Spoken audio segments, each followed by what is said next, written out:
As the time goes on, PvP has become clearly much harder and more competitive. You will always encounter some PC sweats, and seeing hackers in your daily rounds has become much common. And now it's 2026. Winning on Skywars on average people has become so difficult, and winning as a beginner is nearly impossible because you will always encounter some players who has way more experience than you.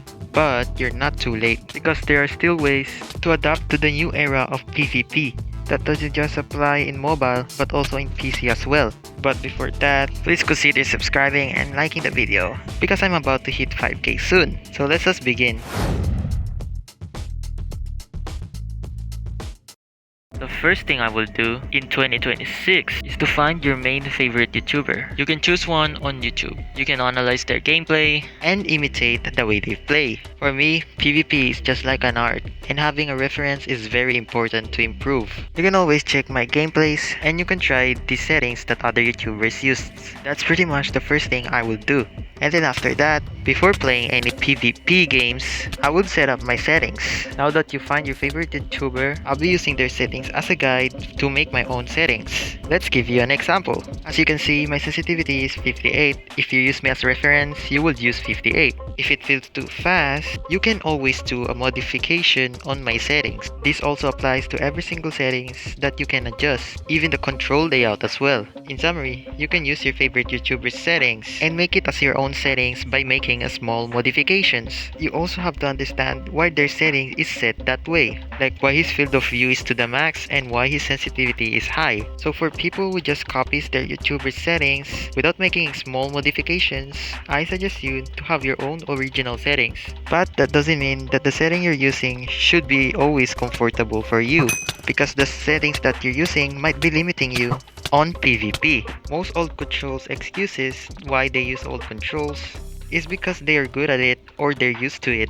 But if your main goal is to become the best at PvP, I suggest you to switch on new controls instead. Even if it's uncomfortable at the start, use new controls as it gives you more space for improvement. You can literally bridge faster and it is more efficient at PvP. So stop saying it's just personal preference. It's about what you can do on that settings that you're not able to do on your old settings. Another example to this is back then I control my joystick using my thumb and then I switched to controlling my joystick with my index. It is more uncomfortable than my old settings, but it made me 10 times better at PvP. So if your friend has a settings that limits them and their excuse is personal preference, tell them to shut up. Okay, after setting up your settings, don't forget that texture packs can also help with PvP. I once had a friend that says that texture packs doesn't help at PvP at all and it's just a placebo. But I can literally disagree. Using a texture pack can make you noticeably better at PvP. For example, changing your crosshair can help you focus more. And also, a texture pack can prevent the fire from blocking off the screen when you're burning. I'd say a cleaner texture pack can help you focus more on PvP. And it's not just a placebo, it's real. And trust me, it won't just make your game look more cleaner, but a texture pack can remove distraction on your view, which is why texture pack is very important in improving in PvP. So make your game much more fun by using texture pack. And now we're moving on to the most important part, is to find your main server where you can improve your PvP at. Now I will be recommending you some servers that I highly recommend you to play on. I don't recommend playing on CubeGraph. Instead, I recommend you to play on a server called the Hive because most people will prefer Hive's knockback than CubeGraph's. I also suggest you to try practice servers like Zeka. Here is the server address for Zeka. You can do warm-ups on practice server, then you can test what you learned on the Hive. Keep in mind that there are more practice servers that you can play on, and they really have an awesome community. Speaking of community, you can find professional PvPers you can fight on every community you can see. Since I suggest you to 1v1 strong PvPers, you can find them on a certain community, just like my Discord server or MMC. You can always ask for a 1v1 there, and you can find strong PvPers hiding in this server. With this method, I met a lot of awesome PvPers in the community and even met big YouTubers like Jitter or GMR. Now that you find your community, my suggestion for you is to fight people who are slightly better than you or people that are around your level.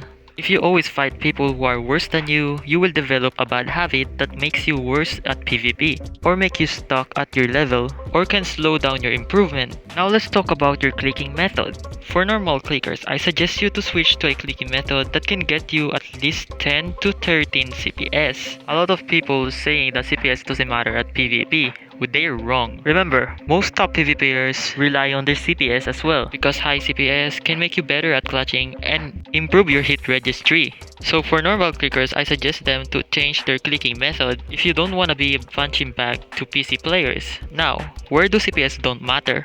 Now that you know that CPS are really important, there are certain situations where CPS don't really matter at all. And that situation is when you time your clicks. Timing your hits can sometimes be better than spamming hits, as it can maximize your hit registry, so that you can control the distance of your opponent when you comboing them or lift the enemy more faster than they could lift you.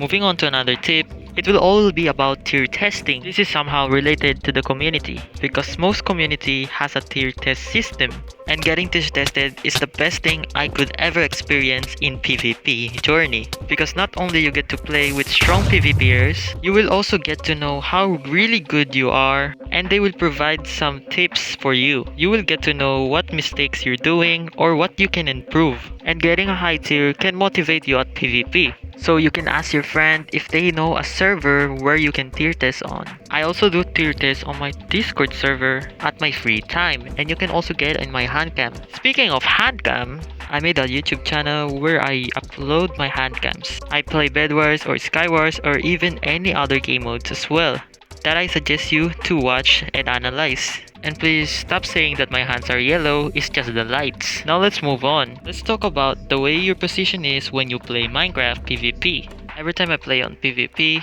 I sit on a chair and then lift my phone. And for you guys, make sure your position is very consistent, because if you keep changing your position while playing, your Minecraft skills will also keep changing. Now you know all the tips I gave you, you can finally do whatever you want on PvP. But now I'm giving you one last final tip that you should do. And you should not forget it, because it's the most important thing. Always be humble and do not be like these guys. Remember to be always humble when it comes to PvP, because you will regret it one day, and it causes players on Minecraft to quit. You see, the reason why most PvPers quit in the game is mainly because of toxicity. And also, being humble makes PvP less stressful, because if you become toxic, people will not respect you. And the lesser they respect you, the more you become toxic. So remember, be humble on PvP. Help others just like how I'm helping you right now, until we make this community stronger. That'll be my final tip for you. I'll do my best to upload actively on YouTube. Please just make sure to support me. Thank you and goodbye.